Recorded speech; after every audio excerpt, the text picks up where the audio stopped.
Well, this is Friday, the 9th of May.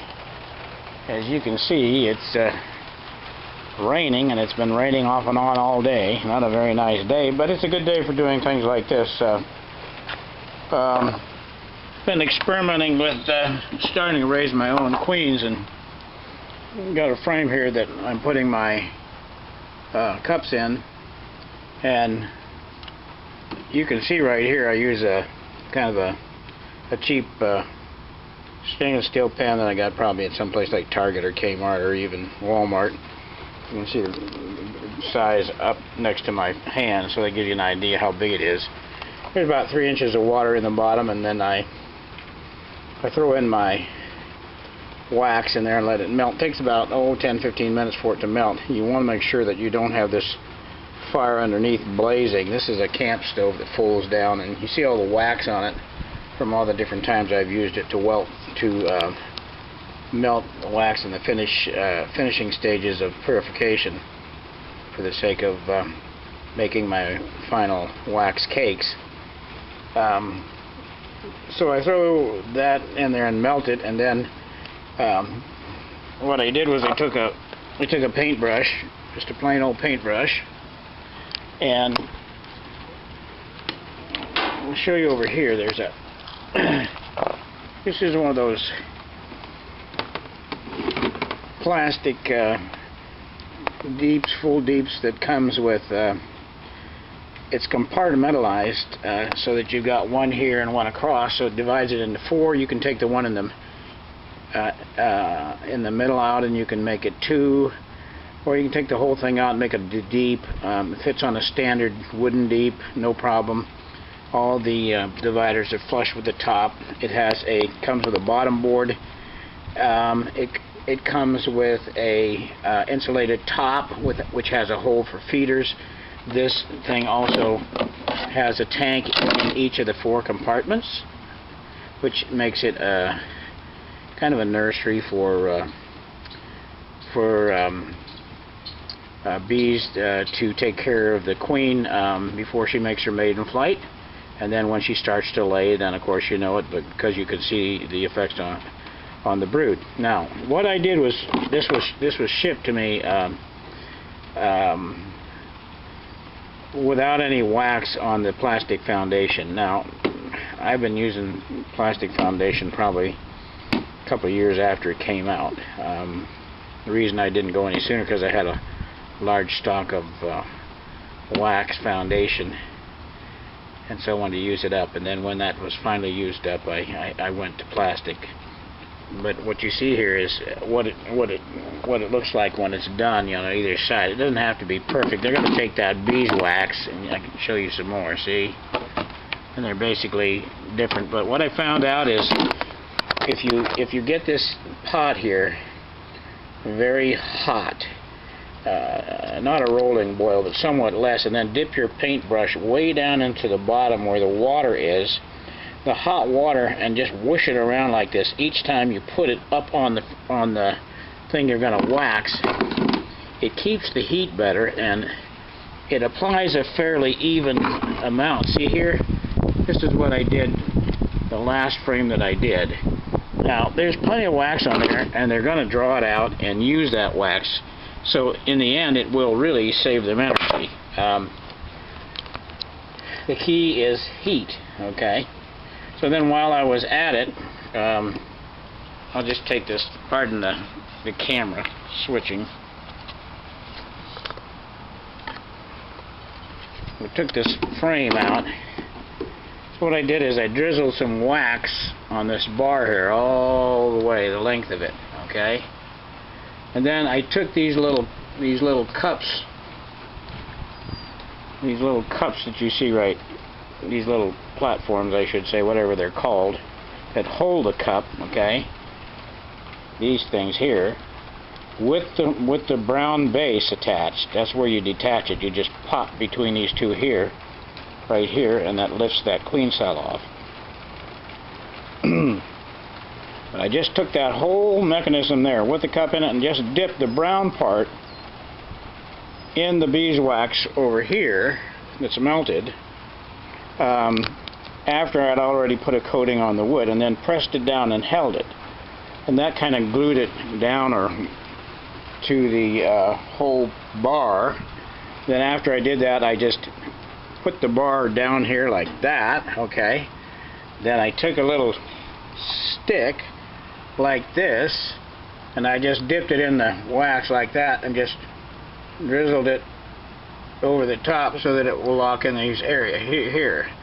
And since the wax has had a chance to kind of cool anyways, a little over what it was before, you can see where it just is easy to just kind of reinforce it after you put it on there. It only takes a few seconds, a minute at the most. And so now I've got one bar set, so I'm going to just raise some limited quick. You can see where that started to melt, so you see the difference in the color. This is not melt but dry. You see this is a little lighter and this is already dry. So then this goes of course upside down in the top over here like this. We'll raise this up and you just move it in. By the way, if your bar is a little loose, you can always put a little wax on the end of it just like you did to put those cups on, and that'll tighten it up. So this center piece here, I'm going to take it out when I put it in the hive to get the queen cells finished. And the reason I am is because I have the guards that slide over this piece here once the queen cell is closed. And even if I don't get back to it in time, say a matter of minutes, hours, or maybe even a day or two, the queen will not be able to be gotten to kill because of the queen cage that covers the queen cell. Just another preventive measure that kind of ensures. And then I'll put it in a starter nook to start these cells with lots of bees, nurse bees, and some ventilation and a wet sponge, that sort of thing. You can see those things on YouTube, shows you how to do it, and some feed, of course. And then once the queen cells are started, then I'll put it in a finishing deep and let them finish that. That does not have a queen. We'll just call it, for better sake of anything other, a nursery or a finishing deep. And that's how I plan to do it. I will put this frame in there probably a full day before I actually put the larvae in the cup, just to make sure that they're kind of acclimated to it and has their scent on it. It kind of makes it easier for them to accept. And I'm going to make my own queens, see if I can't increase my bee population. Kind of like the Michael Palmer method. This guy's up in Lake Champlain area in Vermont and New York, upper state New York and Vermont, close to the Canadian border. And this guy's really got some great ideas on how not to buy packaged bees and to improve your own stock, particularly for our northern climates. So this is just a short ditty for those people that are interested in maybe seeing what other people do with what they've got. The other thing about this box is each one of these compartments has its own separate entrance with a device so that you can close it off completely, partially for ventilation, and totally open, as you can see, like that. Also, you have ventilation up here. You also have some ventilation in other places. So the box is very well designed. You can find it on the web. Let me see if I see what it's called here. This is called a Shamrock S. It has a patent. I guess it took them some 10 years or so to perfect this, but I kind of like the idea. You can use it as a plain old deep. You can use it as a twofer or a fourfer, long or short. You can divide it in the middle either way. Kind of clever idea, and the hive interlocks too if you have several of them. So that's a nice thing, because you just set it on there The other thing is the insulated cover. I like that concept from the get-go to build it that way, because you don't have to worry about adding anything then for winter. So I think we'll use it for its intended purpose, with getting the queens mated and laying, and then after that I'll probably overwinter it with just divider down the middle as two nooks. I've also used the Michael Palmer method of making a deep with a divider down the center, and then putting a queen excluder on the top of that, and putting two nooks on the top of that, and you have two queens at the bottom and two nooks on top, and you can overwinter those. And you can even add another nook on top of the two that you have, making it a three for all the way like a tower. I'm trying to raise one of these for every 2 hives that I've got, and that'll give me a backup nook that overwinters for every hive that I've got. The interesting thing is, if a Palmer can do that in the area that he's at, where the winters really are not only windy but cold and snowy, I think we could probably follow the lead and see if we can improve the lot of bees.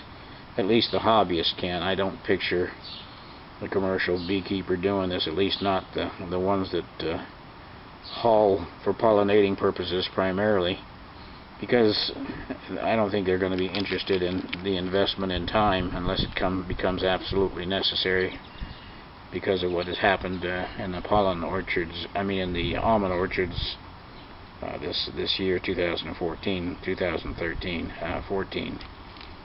Things are not really what they ought to be, and people try to say, particularly Monsanto and the likes of Bayer, that it's not the neonics, the neurotoxic fungicides and pesticides. It's not that at all. It's some other problem that they're having that weakens it, and then